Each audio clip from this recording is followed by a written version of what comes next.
Welcome to the After Dark podcast, the podcast in which Anthony leads his unknowing friend Konrad by the hand through TV shows.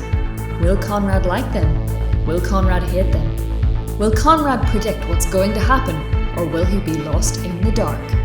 Find out now, only on the After Dark podcast. Hello, and welcome to the After Dark podcast. I'm Anthony, and that's Konrad. Hello! How are you, Konrad? I'm good. I am less full of allergies than I was this time last week. I don't know about you, but we've had snow in the UK, or in England, I should say. Sort of. It snowed, but hasn't settled at all. But I count it. Gosh darn it.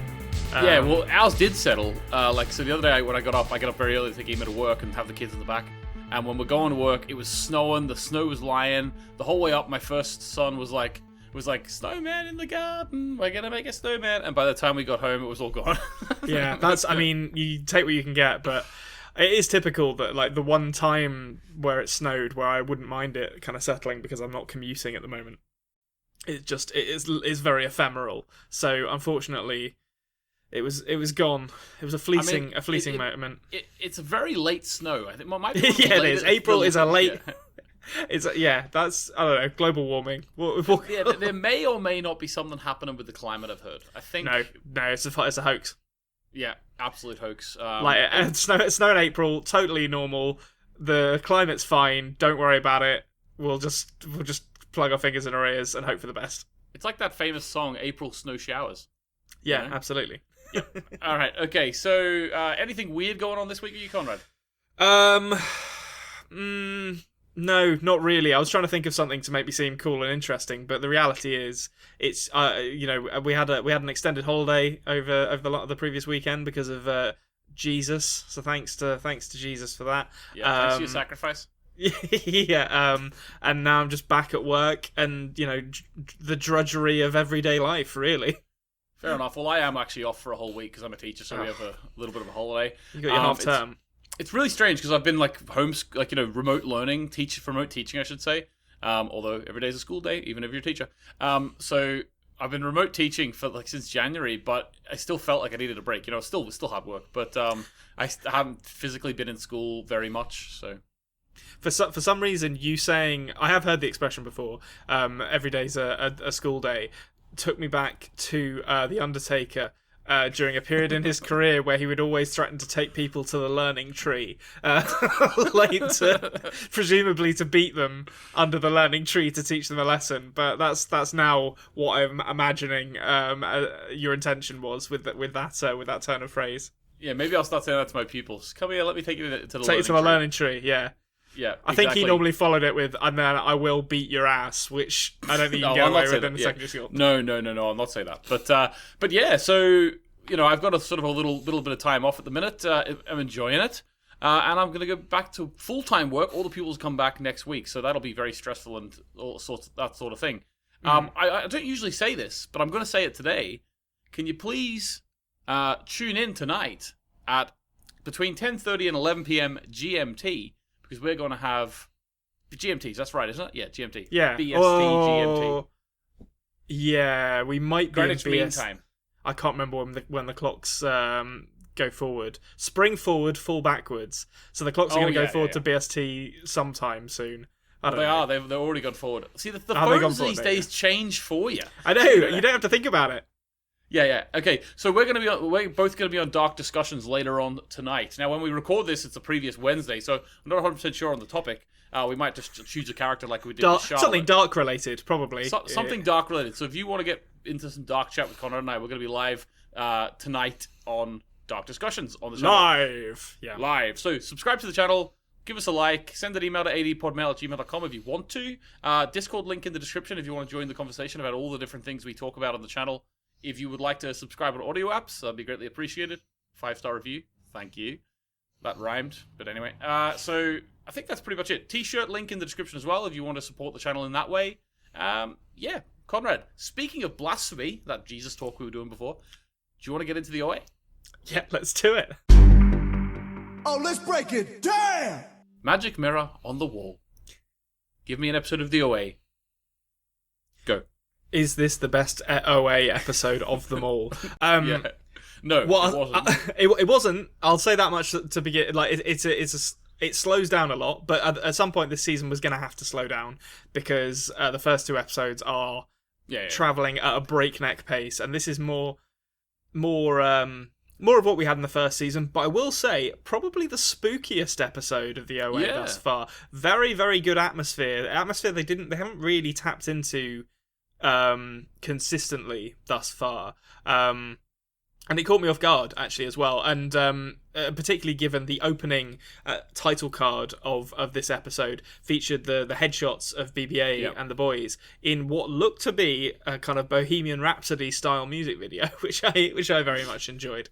Yeah, it did. And then, speaking of slowing things down, the first shot we have is Prairie dead in a coffin. So, she didn't make it. After all, I've been saying the whole time, I don't know how Nina's getting through this one because she got shot in the heart, and that's a pretty tough thing to come back from. And as it turns out, sorry Nina, you didn't make it. Yeah, love a bad name and all that. So basically, she is in the coffin. It just shows us very quickly, and then it cuts away to Steve and Jesse looking very dead-faced, if I'm honest with you, no pun intended, but like just really not much emotion going on, and just gunning it down the road in this lovely car. Driving a sports car, which, to be honest, I assumed Steve had stolen. Yeah, I mean, well, we didn't see it in the first season, and this is literally only a couple of days after. Yeah, I mean, there's no way he owns this car. It's got to be his girlfriend's family car or something, right? Because she's obviously, wealthy, as we'll discover later. But yeah, the first thing as soon as I saw this and then saw Steve, I was like, is this an alt Steve where he's like a San Francisco tech billionaire or something? or has he just stolen this car? Yeah. I will say about so obviously we're only a couple of days after the end of the first season, except we are like 3 years in the future in real life. So I don't know about you, but in my opinion, the only character who actually looks different to me is Jesse. The only the actor who plays Jesse is the only one who looks like he's aged 3 years. The rest of them look pretty good. They look basically the same.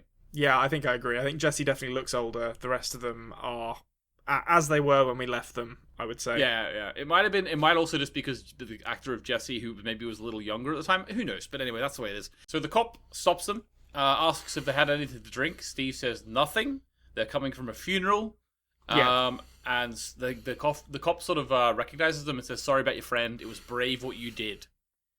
Yeah, it's interesting. There's references back to the wider kind of discourse around them throughout this episode, but it seems generally positive to me.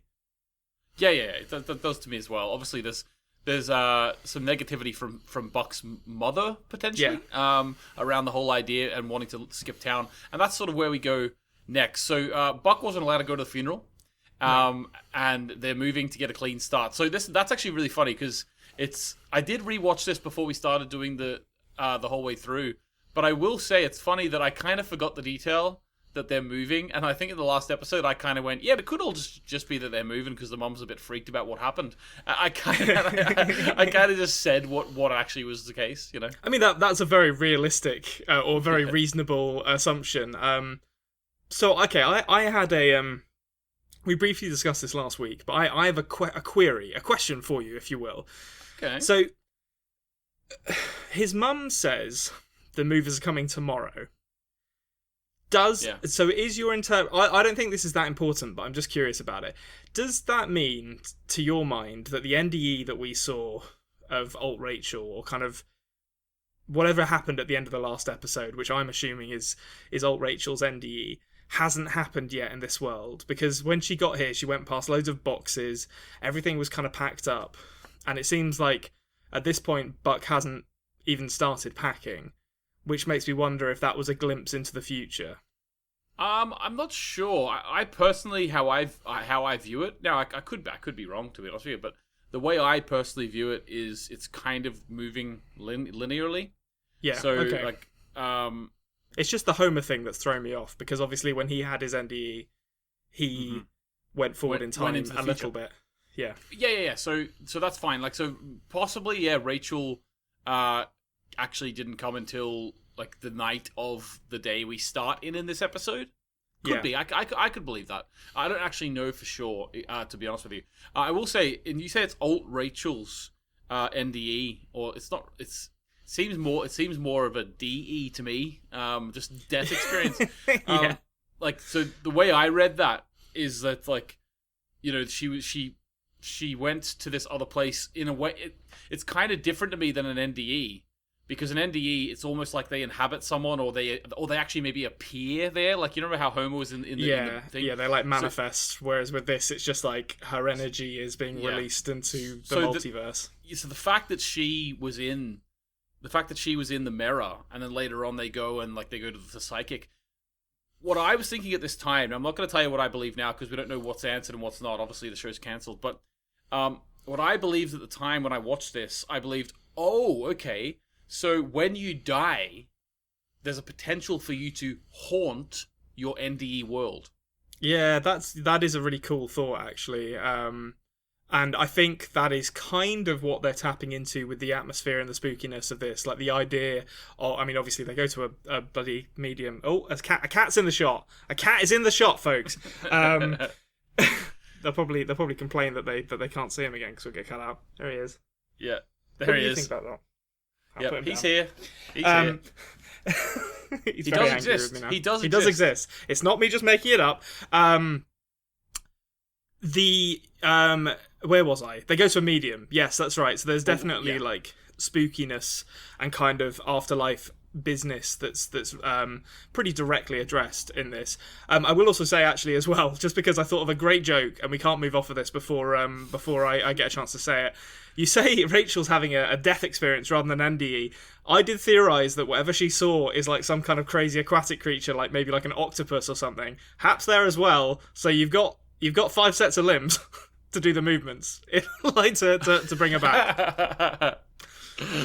Okay. Yeah, the octopus and Aquaman can play the drums. This octopus can learn 4 sets of the 5 movements. All right. So your idea was that is this huge sea creature, squiddy octopus thing. Yeah. Is going so like there's like 4 pairs of legs, so or 10 tentacles. They'll do the movements. Yeah, they'll each do their movements, and Hap will join in and do the 5th. Actually, it's only 3 you need as well, isn't it? For the bringing back to life thing. It was just it was 2. It was 2, Prairie and Homer, wasn't it? Yeah. So the octopus, he only needs 1. He only needs 2 sets of his legs. The others can just relax. Yeah, I would love to see an octopus do the movements. Can you imagine? That would look mad. Yeah. Okay. So, well, maybe we don't have to imagine. Maybe it'll happen next. Here's hoping. Here's hoping. Here's hoping. So, okay. So they Bucky's gonna move, but gets a text from Steve. Says, "I have a plan. Come to this address." Yep. West Payne Court. They're gonna go to, and they've got a surprise. So the surprise is that he's taught his girlfriend Angie, who for some reason in season 1 we thought her name was Katie. Angie now knows the movements, and Steve's been chatting away to them all, saying, "Come on, we need to go to a different universe because this one isn't treating any of us very well." Yeah, So I went back and forth on this kind of theme of their escape throughout the episode and I was basically thinking, like, if I were writing this, what would I do with these characters? Because there's a mixture of levels of attachment to this world. You know, like, you've got characters like Steve, who has pretty much no attachment. Obviously, if Angie is coming with him, Jesse has his sister, so that's a little bit. And you're kind of scaling up, like Buck, although his parents don't accept him, he still has a relationship with them. And then French obviously has probably the most, because even though his relationship with his mother and isn't a happy one, he has like his brothers who are dependent on him, and BB-8 as well, who she's fairly low down the list, I think. Like, she doesn't really have any dependents. Yeah. So it's an interesting idea, and I don't know I don't know how I'm going to feel either way that it goes, really. Like, if any of them end up getting stuck here, that's going to be quite a sad ending for them, to be honest. But likewise, you know, if French at some point it's just like, my brothers have to fend for themselves, see ya, and like kind of disappears off to another dimension, that's going to be really sad too. So I'm really interested to see how will they explore this. Yeah, and that would sort of go against the French we know, wouldn't it? So it'd be very selfish. Like, I don't want to say selfish because he has done a lot for his family by the looks of things. So I don't want to. But that would be let's say, self-interested thing to do, and he is like a very, very not self-interested individual, I think, most of the time. Yeah, I think you're right, to be honest with you. So there's a bit of talk here. One thing is that the books are mentioned again, and this is whenever we were talking about the books at the end of the first season, and you were saying it was a very rushed storyline. I still agree with you, but in that back of my mind, I knew that actually it was gonna fuel French's storyline for this series. I think this episode pays that off. At the time, I was like, "Oh, this is kind of just a throwaway thing that they've just like launched into this." But I think in retrospect, this enriches that episode, or the experiences of French in that episode, a lot. Because it's really interesting, because we were almost, if you'd only watched the first season like you had at that point, you were almost trying to think of it like that the writers were trying to put doubt into the viewer's mind. But now that you know, it's actually, because we all know what's going on, it's actually to put doubt into the character's mind, which is well. Cool.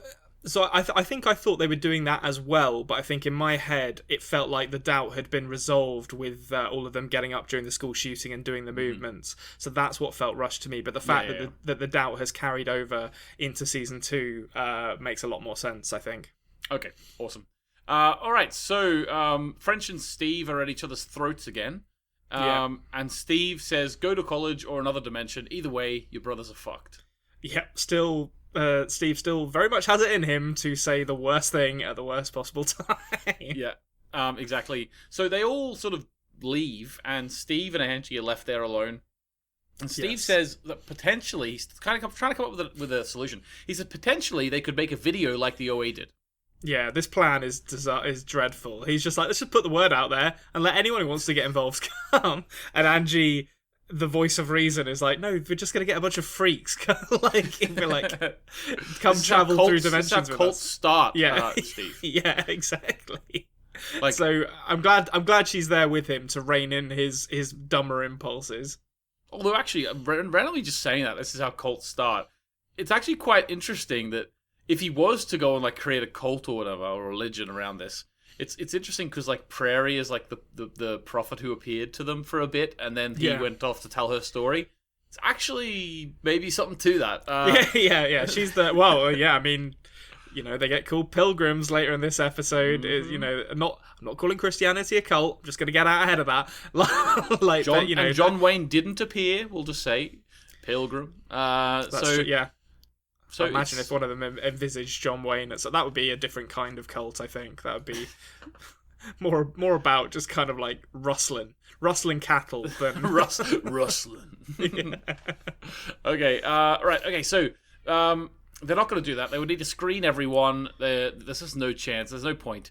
BBA is having a dream, and her brother Theo says he needs her help. Yes. So. And after she wakes up, she's like, it's almost implied that she's hearing whispering.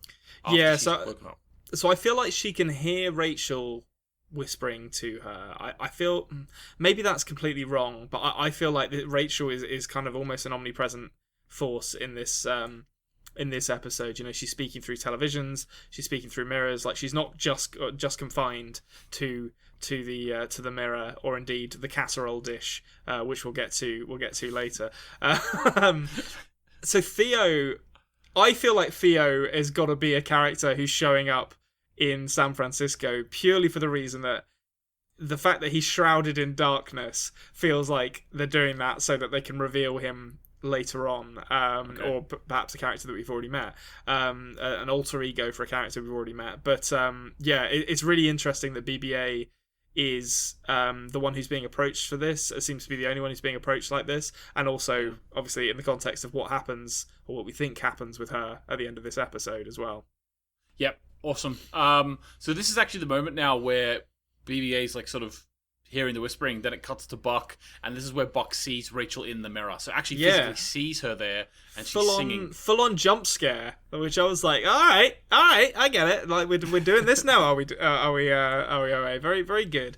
But so Buck far braver in this scene than I would be. As soon as I heard my mirror singing to me, I'd be like, well, this house is haunted, so I'm leaving. Thank you very much.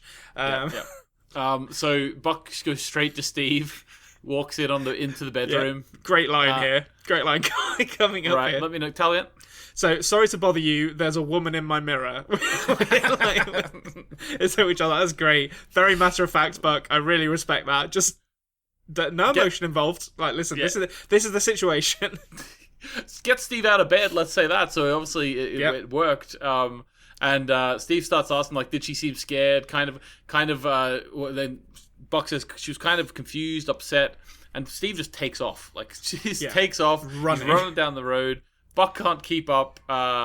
It was actually like I felt quite endeared to Buck there. I don't know. Yeah, I it's don't know great. why. It was like, I'm just not fast enough to keep up with you. Like, it reminds me when you've got like two brothers and like the big brother just absolutely leaves the little brother in the dust or something. It's like, I've got to put my parkour muscles to good use. Yeah. But yeah, he's off, and we find out that the reason. Well, I don't know with this actually, but I think this is really interesting as maybe a way that a means of guiding Rachel's, I'm going to say like spirit for want of a better term. I don't know if it's ever going to be explicitly named, but Rachel's spirit like found her way to Buck's home is that he's been leaving the door open still, which immediately kind of explains the Prairie telling the boys in BBA to leave their doors open. In the first season, which I didn't really understand at the time, and it felt like we'd kind of moved past that. It was just a weird thing that they were not gonna talk about again, and yet here we are. We're here, and it does seem that that's what lets the spirits in. I don't know how Owe knew that at that time, but seemed to have an inkling of it. Maybe she's the original angel; she knows these things. Yeah, let us come to her, like, premonitions. Yeah. Of course, she actually has premonitions, so there we go. All right, so she literally has premonitions. Yeah. So French, then it cuts to him, he's in school, he's setting up some sort of profile picture, which obviously comes into focus later on in the episode.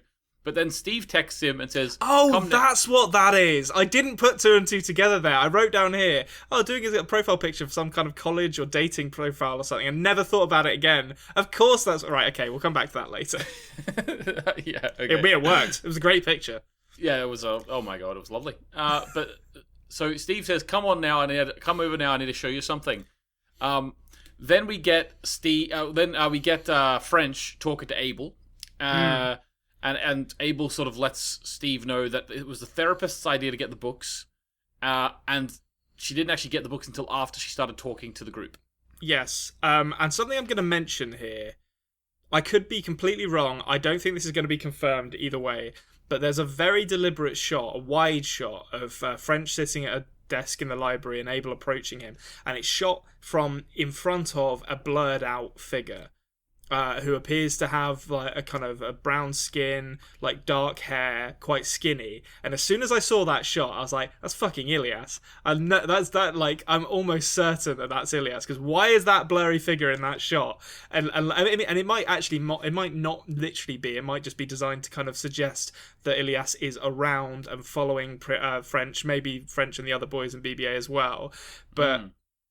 Based on the context of this scene and the fact that it's such an obvious inclusion in the shot, the establishing shot of French and Abel, I was like, God fucking Ilias, man. He's about, and he's up to no good. And as you say, the reveal that their books that he suggested Prairie get is a bit like, that guy's up to something. Hanging around the house. Because as far as I remembered, actually, Prairie didn't really open up to Ilias fully to the point where he knew all the details. Exactly. Of the story. I don't think he knew all of that, which is, I feel like he has seen or knows about things that she hasn't told him. Okay. How he knows that, I don't know, but he's a fucker. I'm saying that right now. I also liked French being like really serious and saying to Abel, I broke into your house. Yeah, Abel just water off a duck's back. He's like, you know what? Let bygones be bygones. To this Olive Garden waiter that I've met once before. It's all right, French. I got a huge insurance payout from that break-in. Don't you worry. Yeah, we pretended they stole all of Nancy's jewelry, made out like bandits. So it was great. We'll dig it up from the garden in a couple of years. No one will know. All right, so I've been watching like the new remake of, well, not the remake, but the sort of the new TV series based on the Mighty Ducks, right? Is there a new Mighty Ducks? Yeah. It's like it's actually it's a children's show, obviously, but it's like set up like the original film. The bad guys were like the Hawks, right? But in this show, like the Ducks have been around for so long now that they're like the Hawks. Like they're they've become what they always hated. They have. But anyway, the reason why it's in my mind is because in the second Mighty Ducks film, whenever at the very beginning they've got this like quacker thing, right, and they go around and round up all the ducks, right? They go around and round them all up. And this reminded me of that. Like a couple of times in this episode, they're like they're rounding up the ducks. You know, like so Buck's getting them all to come and have a look at the mirror. Yeah. But then what's really cool is now I'm skipping a couple of things here, but just to add to the rounding up of the ducks, it was a real moment of like getting the team back together whenever they realized that the notes were BBA, and then it cuts to her in the pool. It was a real getting the ducks back together moment. Yeah, I literally when that happens, I believe, is it that bit? I think it might be afterwards. Oh no, yeah, it was. So it's when they for me it was when they go to the motel, and you know they find BBA, and I literally wrote in all caps, "Road trip with the boys and BBA, here we go," because I think I had said in season 1 at some point that I think that's probably going to happen because I felt like Prairie had to be put in some kind of danger to motivate these other cast of characters to have something to do, and that's not exactly what we've got, but we've got something close to it, I think. I mean, you were pretty close, to be honest with you. I was impressed by that when you said it, and that is what's happening. So yeah. All right. So a few things we skipped there was one. Jesse's listening to meditation tapes.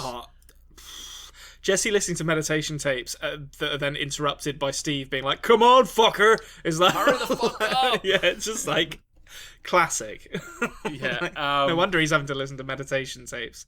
Yeah, exactly. Unfortunately, Buck's mom got rid of the mirror. Yeah. Who could have seen this coming? So I love how French then turned on the charm. It's like, listen, Mrs. Vu, yeah, I'll take him. I'll drive him. You can trust me. French knows how to keep a mum in check. Yeah, exactly. So they go to the I don't know what the name of the thing is, but it's the Goodwill. The Goodwill. Yeah, they go to the Goodwill, and they said no, it's probably not there.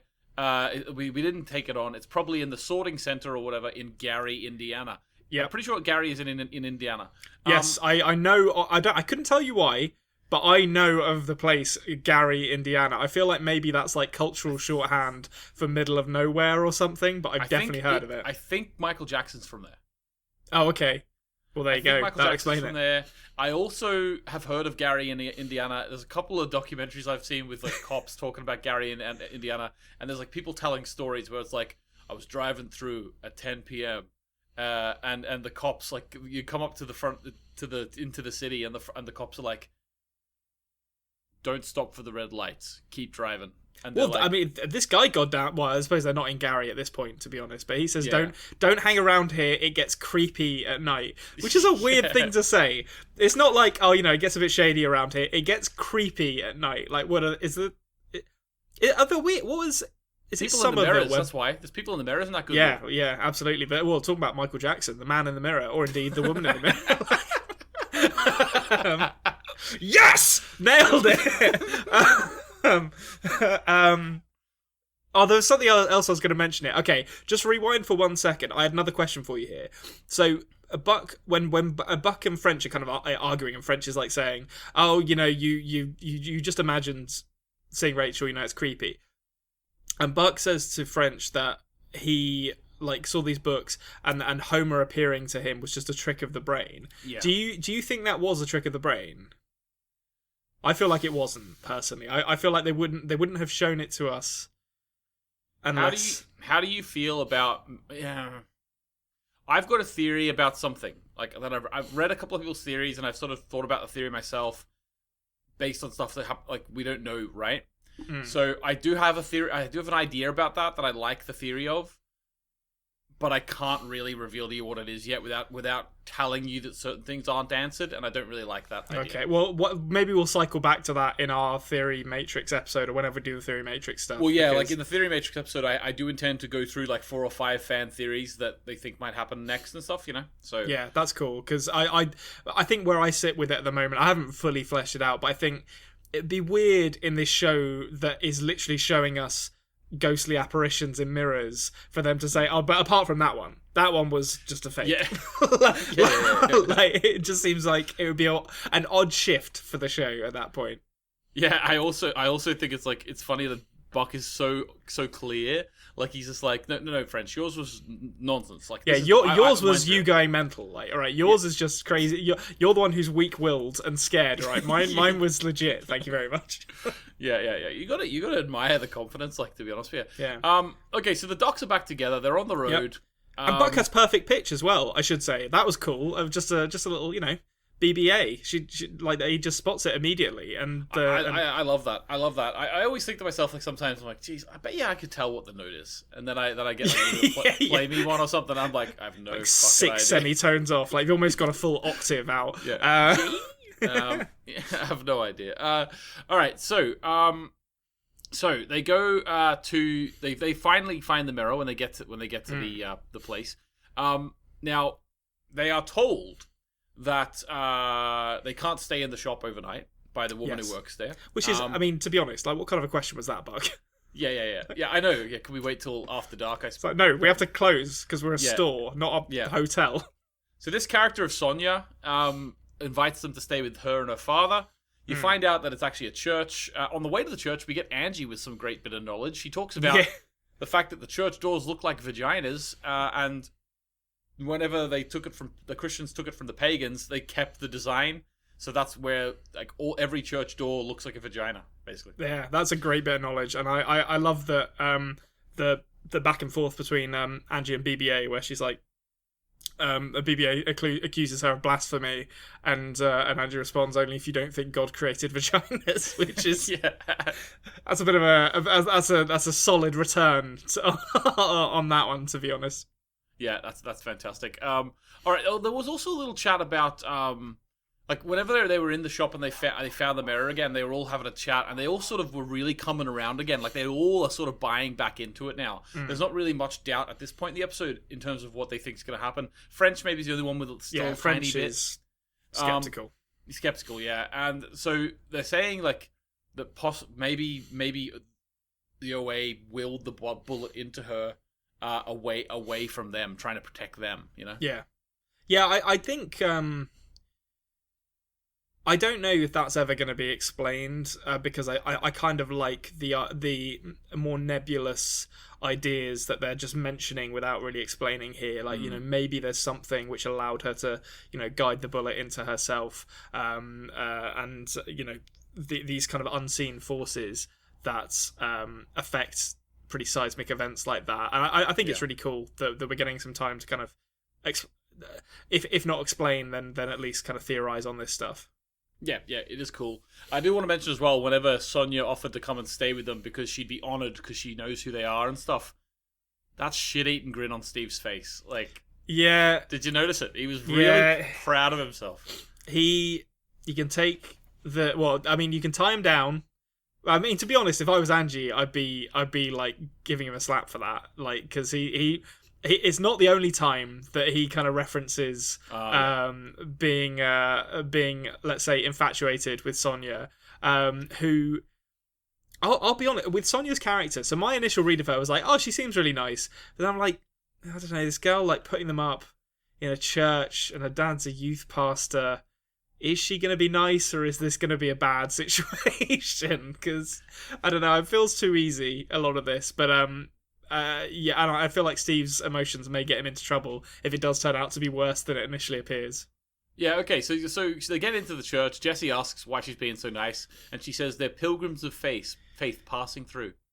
Yeah, I mean, it does fit them. And so I really like that as an expression because I think it fits them. It implies that they will be moving on, which goes back to what I was saying before about throughout this episode, trying to be like, I wonder whether these guys are traveling or not. But I don't.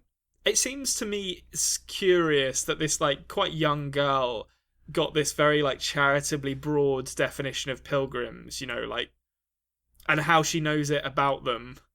That, like, so, I mean, she's honoured to know them. The implication there being that she's aware of them through the media coverage of the school shooting, which is, totally understandable to be, like, want to look after people who've been through traumatic events. But just the way she says it is like, I feel like you know more about these guys than you're letting on, to be honest.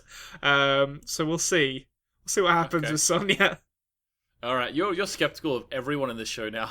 Well, listen. After Elias shows up and gives the books, you're like, geez. Listen, yeah, that Riz Ahmed betrayal, which hasn't come yet, but it's 100% coming. I trust no one anymore. If you can't trust Riz Ahmed, who can you trust? Yeah, that's true. Actually, that is true. Okay, so they wait. French leaves. French leaves. He goes out onto his dating app. He meets up with a guy who I don't know the actor's name, but he's in Scrubs. I know that for sure. Yeah, I knew I recognised him from something, and it bloody is Scrubs. I don't know his name either, but it's I feel, I don't know if I've just missed it, but has it been implied at any point before in this series that French might not be straight? No, but there was a moment in the first season when Buck was saying that everyone was like sort of lost in their own way and had to sort of change in a way. So, and French was like, but not me, I'm normal, you know? Yeah. Normal in inverted commas, but so there was definitely implied that he was hiding something. Yeah. If you look underneath the surface there. So this is clearly what they were driving at there. Yeah, I think I quite liked the way they did this though, because I think sometimes the reveal of characters' sexualities, or like, you know, non-cis sexuality is done almost like as this like really like seismic event, and normally it's like, a lot of the times in media it's like portrayed as this is the first time they are having a non-straight encounter, whereas with this I didn't feel like that was necessarily the case. I just felt like this is the first time we're seeing it with French, so it was actually quite a sweet encounter really, and it's interesting to the audience because it reframes a lot of the tensions between him and Steve particularly, but also, you know, other characters, while also being for what was a one night stand from, you know, Tinder or whatever, it was actually, you know, quite a wholesome encounter, I thought. Yeah, no, it was, and the guy was really, really lovely and respectful, and I think it was his first meet up on an app. It might have been the first one on an app, yeah. I don't know if it was the first time he's ever, you know, sort of sought to fulfill his sexuality in that way, but it was, because later on he does talk about like he doesn't know what to do. He doesn't know, like he's not sure whether he's supposed to leave now or not. So it's interesting, like the idea that they sort of cut this with like French going out and like, you know, pursuing his desire. They cut that with also Jesse going on a drug run to get some drugs. Yeah, that was odd. I thought. I think my interpretation is that it's both of them like seeking escapism from what they're experiencing with the rest of the group.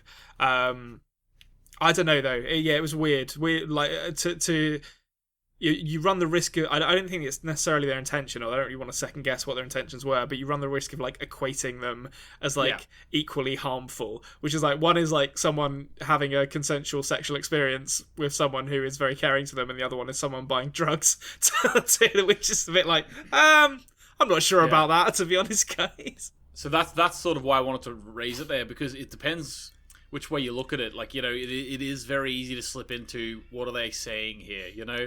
But I think if we take it, like, Jesse's obviously having some issues. He's listening to the meditation tapes. He can't sleep, he says. It makes sense he would go get the drugs. Just the fact of where they cut it in, it raised a couple of eyebrows for me. Yeah, absolutely. Okay, so he tells a story. French tells a story to this fella about like the woman who disappeared when they were kids. She came back. She could see. They don't know if she's an angel, a liar, or if she's schizophrenic. She died, and we almost died with her. So he's opening up to this random guy. Who's very reciprocal to it as well. Like, although where this goes, maybe he's getting a kickback from old Aunt Lily on the recommendation. Yeah, he gets like 10% off next purchase with Aunt Lily. I mean, he got him to get the deluxe package. That's got to be worth something. From oh my god, I need to talk about that. Like, that entire scene is brilliant. I love that scene. But we'll get there when we get there. We're not going to rush ahead. Yeah. So basically, French concludes that he thinks he's ruining his future And then this guy's just like, you need to see my Aunt Lily. Yeah. And as soon as it was said, I was like, oh, that's interesting. Let's see where this goes. Like, it feels a bit convenient for there to be like a plot critical character revealed through this random hookup. So I was kind of like, already, I'd lean forward like, let's see how you handle this one, alright? Because if this character turns out to be plot critical, you can bet I'm writing a critique of that in my notes. But as it turns out, Aunt Lily's all right. That was a great little scene that we'll get to.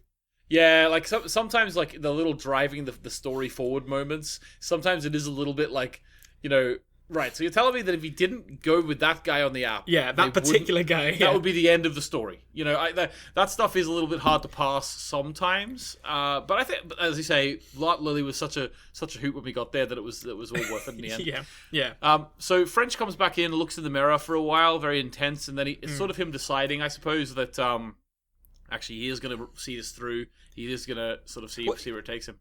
And he is like hearing stuff, I think, as well. There is that kind of electrical vibration going on. Yeah, the little fuzz or whatever.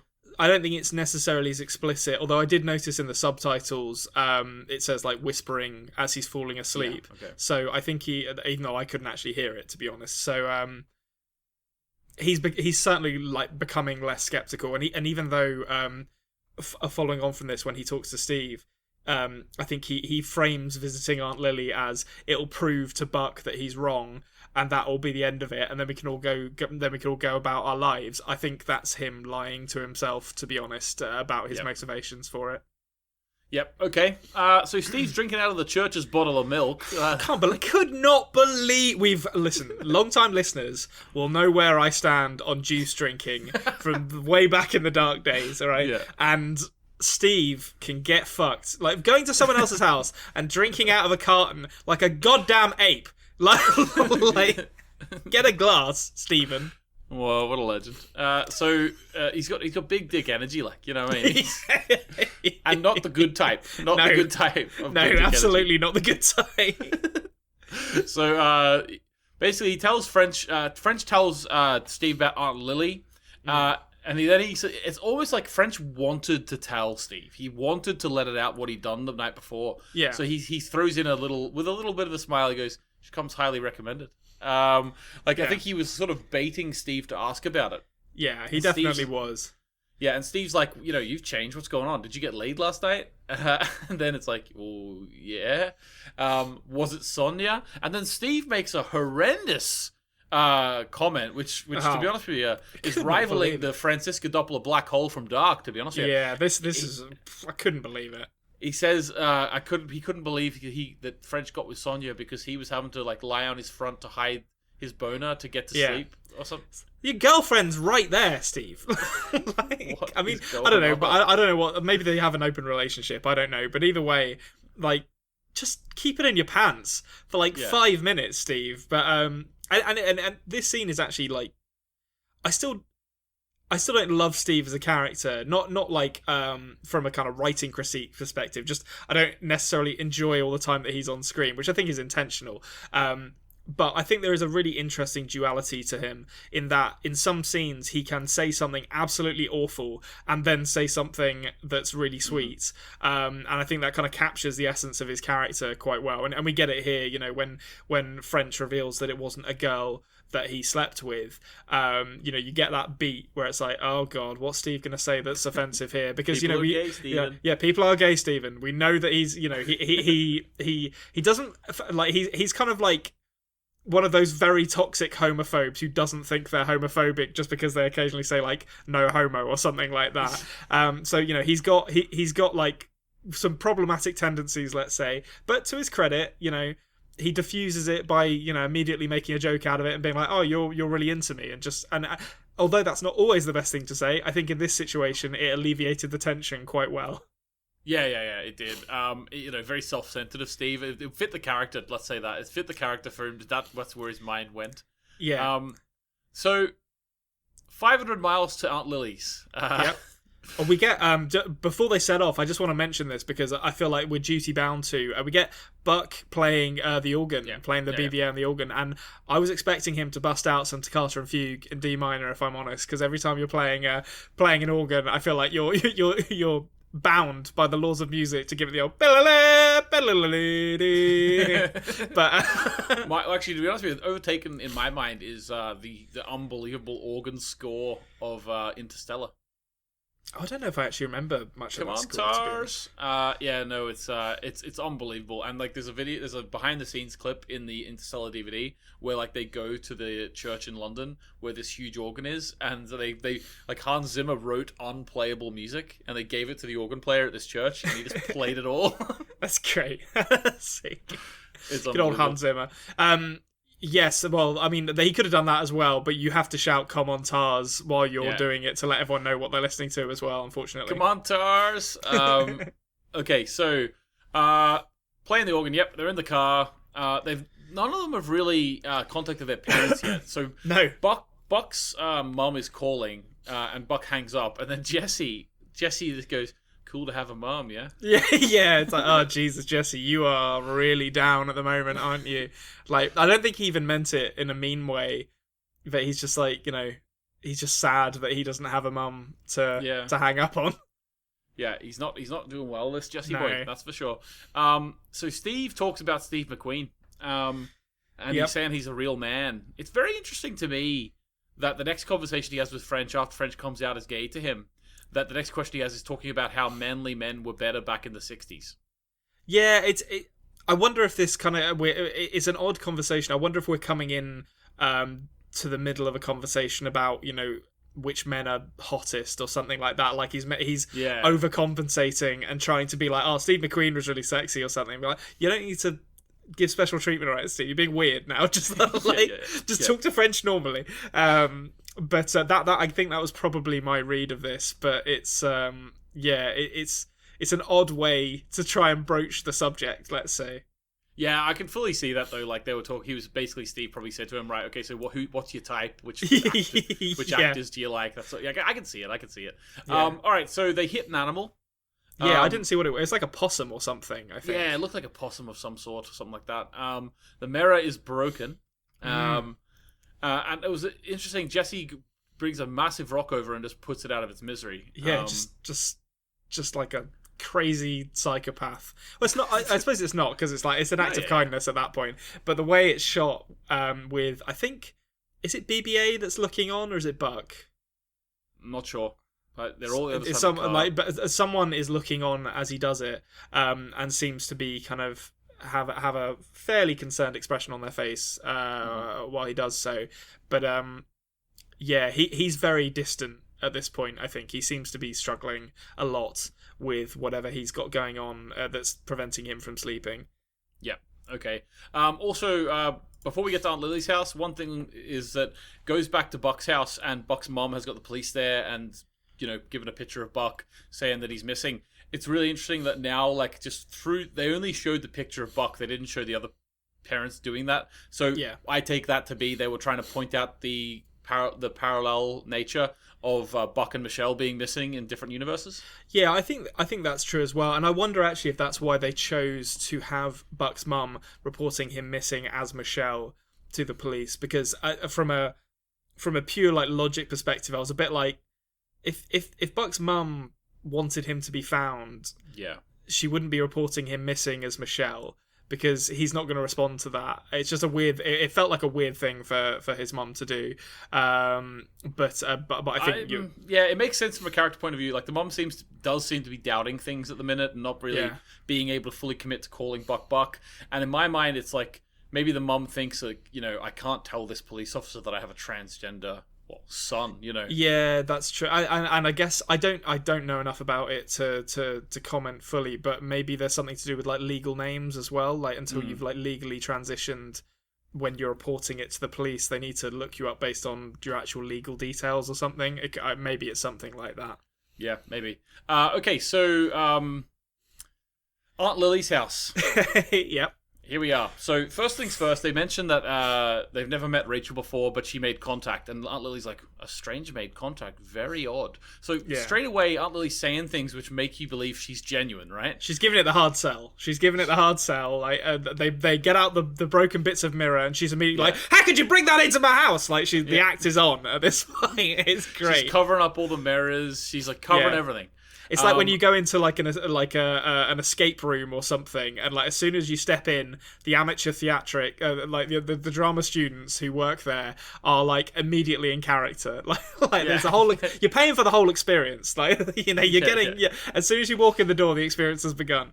Yeah, I'm gonna have to charge you for the deluxe package. I loved. I mean, I suppose I don't think your read of this scene will ever be that she was genuine or that what happened had anything to do with what she was doing. Yeah.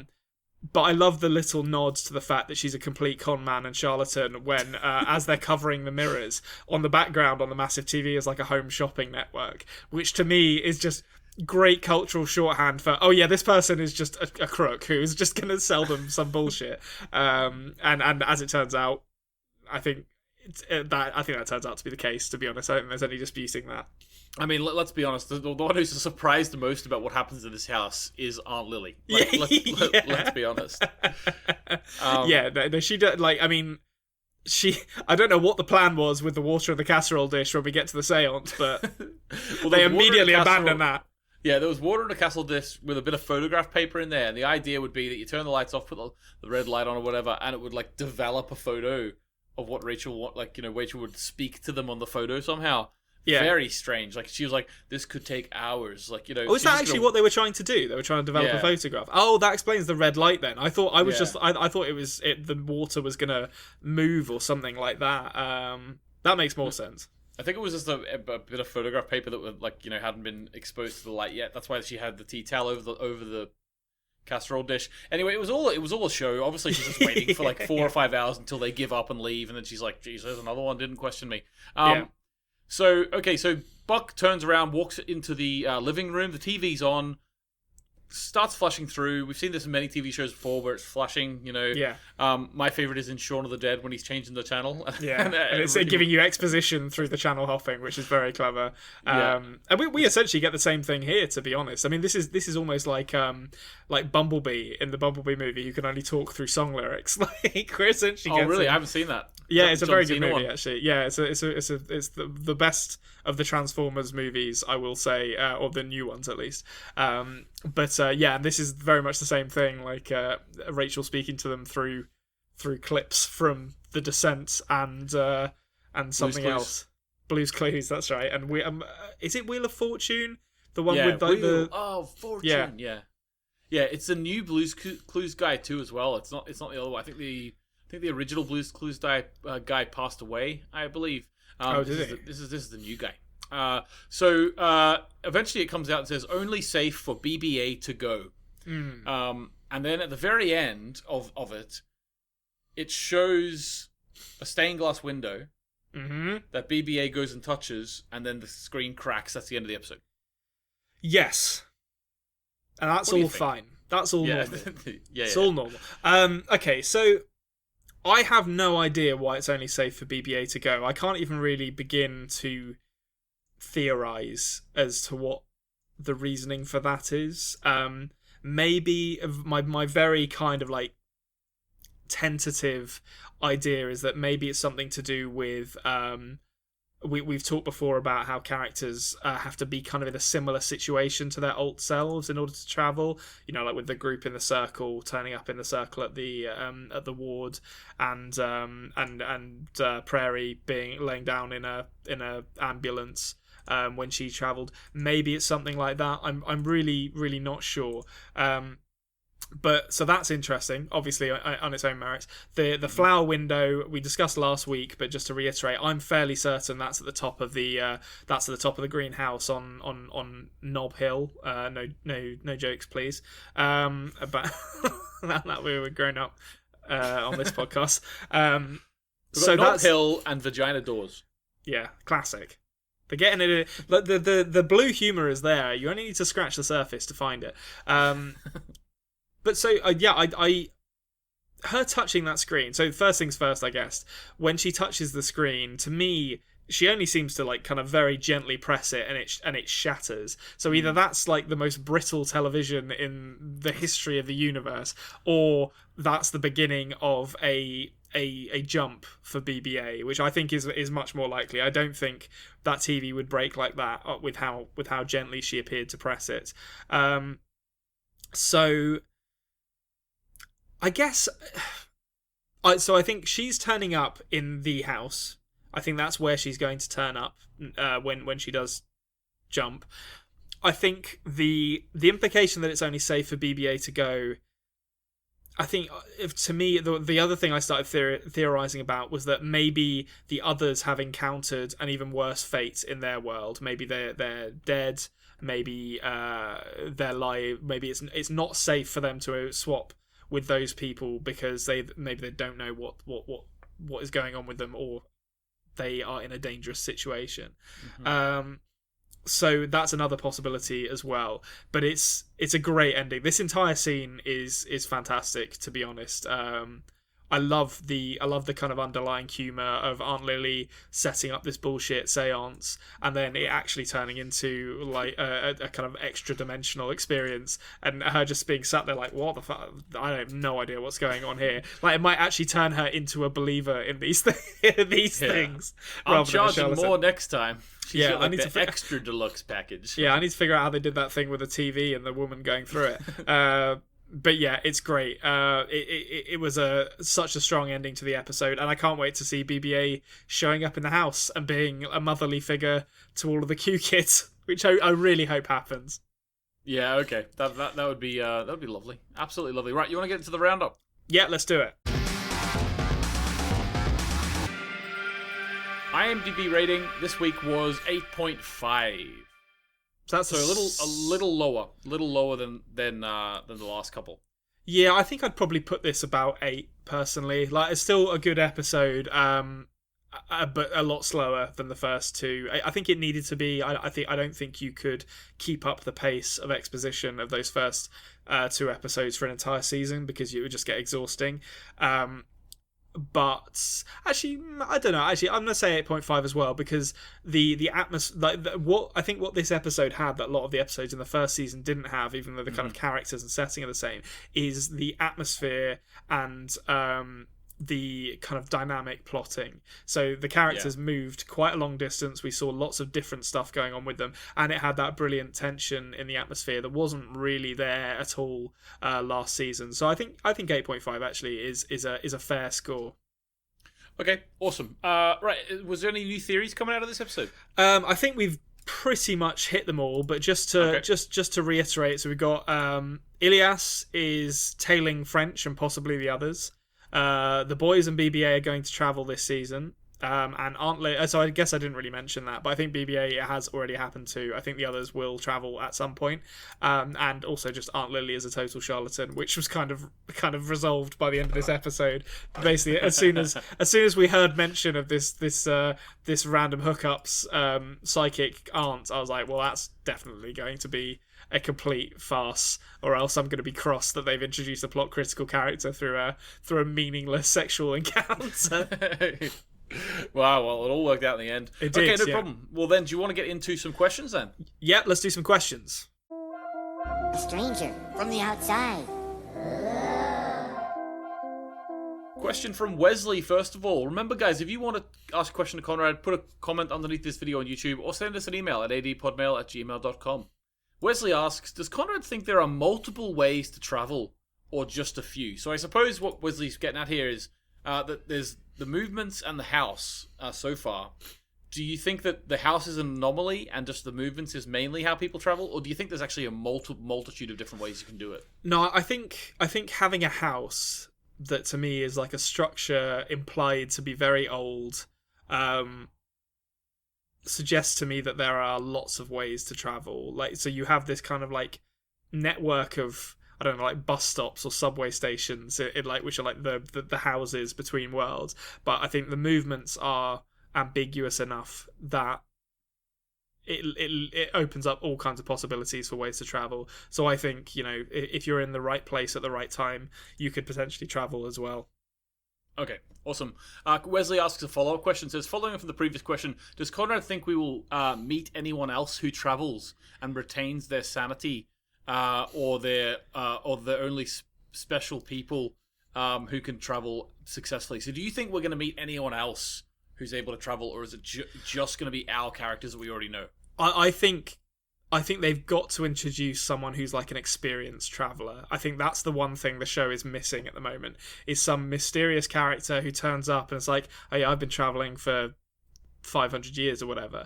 I don't think it needs that, but I think if I was going to pick an obvious kind of character, it's not like a stereotype, but like a character archetype to fill, like the experience but like kind of mysteriously aligned knowledge giver is an obvious archetype to be filled, and I could totally see them doing that. I'd love to meet someone who's just like, who maybe made sense of things but only on their own terms, so they kind of dole out information but only in little bits. Okay, very, very interesting. Okay, so question from Pamela. Does Konrad think that the Crestwood Five will ever be able to reach the OA? If so, how will they get to her?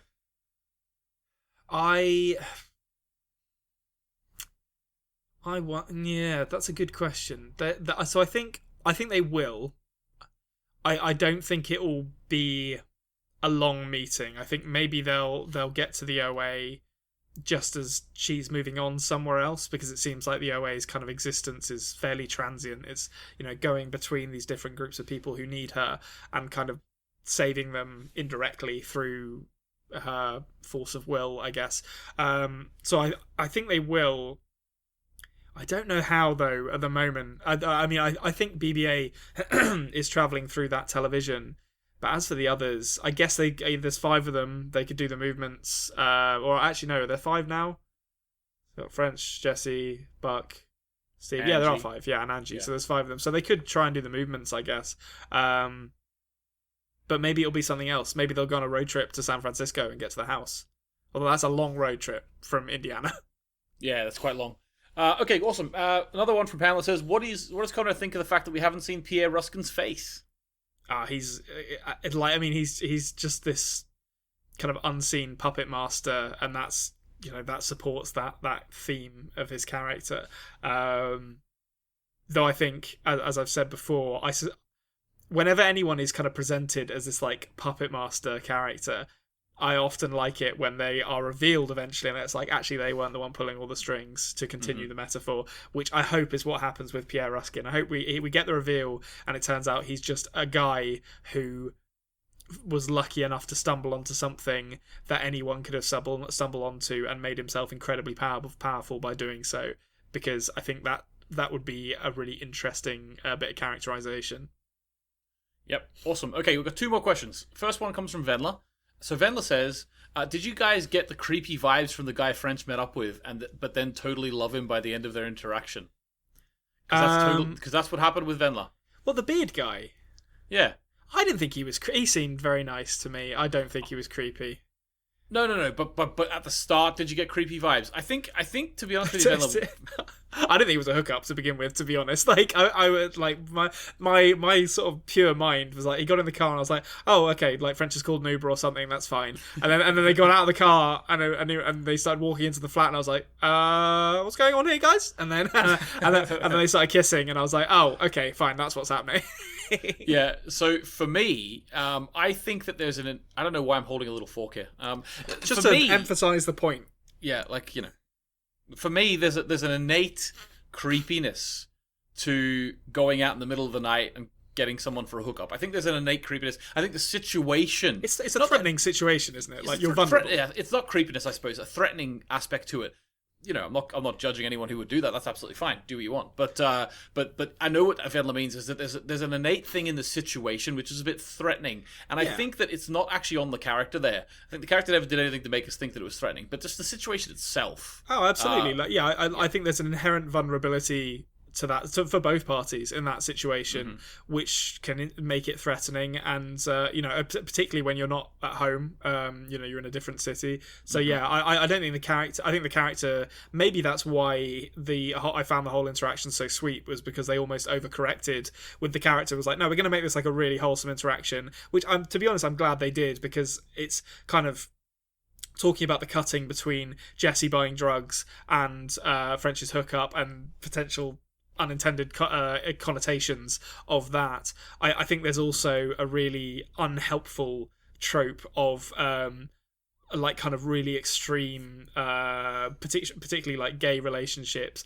where it's like, oh, it's it's really, they take drugs, and it's all very like hedonistic. Oh, sorry, I just locked my cat is climbing onto my lap again, so we're knocking the camera around. Thanks, Cindy. I'm going to put him over here. Down you go, sir.